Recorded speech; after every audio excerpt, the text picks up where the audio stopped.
gagawa tayo ng filler. Fast forward na lang natin muna para mabilis. Ayan. So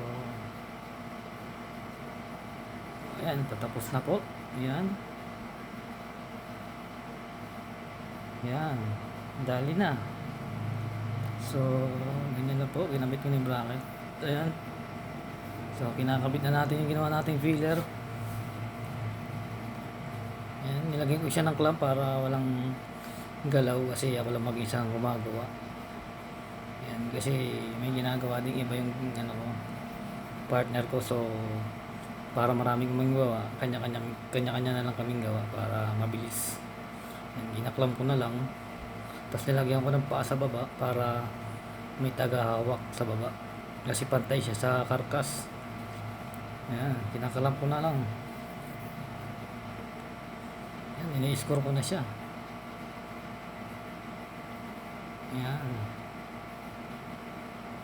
So ayan, tapos na.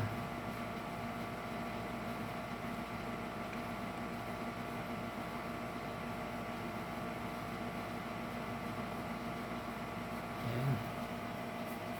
Pantay kasi siya sa pinto. So dahil may tokik sa baba, kailangan siyang nakaangat. So pantay siya sa karkas tsaka sa pinto. Yung filler pantay sa pinto. Ayan. So bago tayo maglagay ng drawer, linisan muna natin. Ayan. So tapos ko na naikabit yung filler. So yung kanina ginawa ko is nailer tsaka bracket. Yung nailer niya yung pael, tapos yung filler niya naka-expose.